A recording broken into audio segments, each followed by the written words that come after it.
Hola, buenas, ¿qué tal? Aquí estamos un día nuevo, una camisa nueva. Hoy vamos a hablar de un tema bastante serio que es el dolor de rodilla, así que sin extenderme mucho más porque el vídeo ya es muy extenso, hablemos de ello. Creo que a día de hoy absolutamente todos y todas hemos tenido en algún momento dolor en alguna zona del cuerpo. Y en personas que hacen pesas, la rodilla es una zona bastante propensa a que nos duela.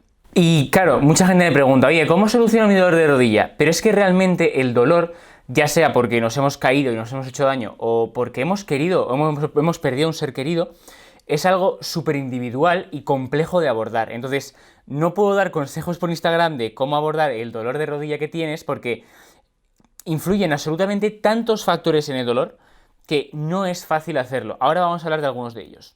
Lo primero que tienes que entender es que el dolor no es como la lluvia, o sea, algo como ajeno a ti que te viene sin que tú influyas sobre él.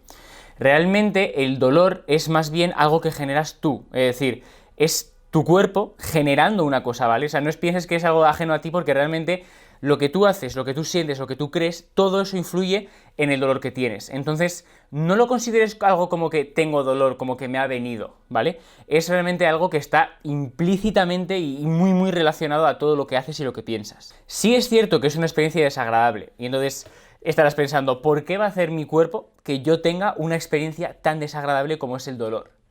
Porque realmente, y esto lo voy a generalizar un montón para que se entienda, es que tu cerebro está percibiendo que algo que está pasando en tu entorno, ya estés tú directamente involucrado o no, podría llegar a suponer una amenaza para ti y te genera dolor para que tú tomes cartas en el asunto. Esto, como he dicho, es más complejo, pero realmente es a lo que se resume. Básicamente que tu cerebro percibe que algo que está pasando podría ser una amenaza y por eso te genera dolor. Obviamente aquí hay mil millones de matices, es muy complicado, pero podríamos resumirlo a eso. Y entonces podríamos suponer que puede estar pasando algo que realmente no nos daña, pero que el cuerpo considera peligroso y nos genera dolor. Sí. De hecho, por eso muchas veces cuando nos duele la espalda y nos hacen pruebas de imagen como una ecografía o una resonancia, no nos encuentran nada, porque es posible que en tu espalda no esté pasando nada. Y es posible que ese dolor venga de que el cuerpo, tu cerebro, percibe una amenaza y por eso hace que te duele la espalda. Pero, ojo, esto no significa que todos los dolores sean mentales y que no tengan relación con el cuerpo. En muchísimos casos tiene relación con el cuerpo, ¿vale? Por ejemplo, con una carga de entrenamiento muy alta, que hemos levantado un peso para el que no estábamos preparados, que hemos alcanzado un grado de movimiento para el que no estábamos preparados y no teníamos fuerza en él, pero no en todos los casos y no siempre. Entonces, lo que vamos a hacer ahora vamos a comentar unos datos súper básicos sobre el dolor, súper generales, y después te diría cómo procedería yo en caso de encontrar un caso de dolor de rodilla. Punto número 1, y muy importante, el dolor no tiene por qué significar que hay algo dañado. De hecho, sabemos que el 70% de dolores de espalda no tienen un origen específico que podamos explicar con las pruebas de imagen. Es decir, en los 70% de los casos de dolor de espalda baja, de dolor lumbar, no hay algo que pueda explicarlo en imágenes, es decir, no hay pruebas de que nada esté yendo mal en tus tejidos. Y no significa que algo en tu cuerpo esté dañado. Con el dolor, tu cerebro intenta protegerte, es decir, no tienes que odiar el dolor, es algo necesario, porque si no lo tuviéramos, nuestra esperanza de vida sería mucho más corta.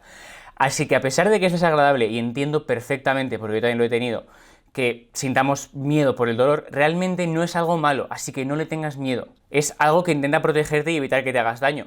Y tú no odias lo que intenta protegerte, ¿no? Puede traer consigo limitaciones en el movimiento, ¿vale? Muchas veces cuando tenemos dolor, nuestro cerebro cambia la forma en la que trabaja y evita determinados movimientos o intenta que no los hagamos. Y aquí podemos perder fuerza en algunos gestos. Que tengas dolor no significa que debas dejar de hacer ejercicio.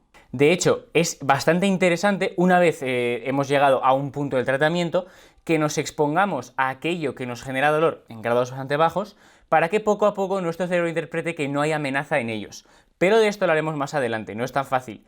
Pero vamos, que el hecho de que tengamos dolor no tiene que significar que tengamos que evitar aquello que nos lo genera a toda costa. Tu cerebro es muy selectivo con los momentos en los que te genera dolor. Obviamente, si hay una amenaza mayor para ti que aquello que te genera dolor, digamos que te duele la rodilla y de repente aparece un león, pues obviamente tú saldrás corriendo y no te vas a ni acordar del dolor de rodilla que tienes. ¿Por qué? Porque tu cerebro sabe que en ese momento no es interesante generarte dolor para que no corras. De hecho, no vas a tener ningún dolor hasta que te sientas a salvo. O lo mismo, en una pelea te estás peleándote con una persona, en ese momento no sientes dolor de los golpes que recibes, lo sientes una vez acabado la pelea. ¿Por qué? Porque el cerebro prioriza tu supervivencia a el hecho de sentir dolor. Y al igual que hay cosas que hacen que tu dolor aumente, hay cosas que hacen que tu dolor mejore. Porque el dolor, como he dicho, tiene mogollón de cosas en las que influyen en él. Entonces, no es tan sencillo como hay cosas que me duelen y cosas que no. También hay cosas que hacen que el dolor mejore y cosas que hacen que el dolor empeore. Por ejemplo, si a ti te empieza a doler la rodilla cuando estás haciendo sentadillas y cuanto más bajes más te duele, si de repente alguien te pide que cojas algo debajo de la mesa y te agachas a por algo, seguramente te dolerá porque estás haciendo un gesto muy similar. Y eso es, ahí vemos que claramente una flexión de rodilla mayor hace que te duela más. Pero sin embargo, si por ejemplo estar con amigos hace que desconectes y te olvide el dolor, pues seguramente estar con amigos sea uno de los factores que hacen que tu dolor mejore. Entonces aquí tenemos dos ejemplos de cosas que hacen que el dolor empeore y cosas que el dolor mejore. Entonces, ¿qué haría yo si me doliera la rodilla? Lo primero es ir al médico para saber si hay algo dañado en tu rodilla. El médico determinará si tu rodilla está dañada o no y si hay que hacer algún tipo de intervención o no. Esto es súper importante porque ni fisios ni CAFIDs estamos preparados para hacer diagnósticos. Bueno, de los fisios no voy a hablar, de los CAFID por lo menos no estamos preparados para hacer diagnósticos. Y en caso de que haya algo dañado, pues el médico puede emitir un informe y aquí ya nos pueden ayudar tanto fisios como readaptadores. Y obviamente, si no hay nada dañado pero tienes dolor, yo me pondría en manos de un readaptador que poco a poco nos ayude a salir de ese dolor. Es decir, primero tenemos que asegurarnos de que los tejidos están bien, y una vez sabemos que están bien y el único problema es el dolor, ahí sí que tenemos que andar exponiéndonos un poquito a este dolor para que nuestro cerebro deje de interpretarlo como una amenaza, o bueno, deje de interpretar como una amenaza aquello que nos genera ese dolor. Aquí obviamente es un análisis mucho más complejo de lo que estoy diciendo que tiene que hacer tu readaptador, pero básicamente se reduce a eso. Por último, me gustaría aclararte que no debes esperar que el dolor se vaya solo. Aquello de reposo para que el dolor se vaya puede funcionar en algunos casos, pero en otros no. Y de hecho en muchos casos hacer reposo es peor que entrenar o hacer cosas. Por lo tanto, no esperes que el dolor se vaya solo, trabájalo y para ello contacta con readaptadores profesionales que te ayuden a salir del dolor. Dicho esto, otro vídeo que se va, espero haber dado guías generales para que tu dolor de rodilla mejore. Sé que no he sido súper específico, pero es que cada caso es muy distinto y no he querido meter la pata, así que si tienes dudas, déjalas en los comentarios o escríbeme por Instagram y espero que todo vaya muy bien.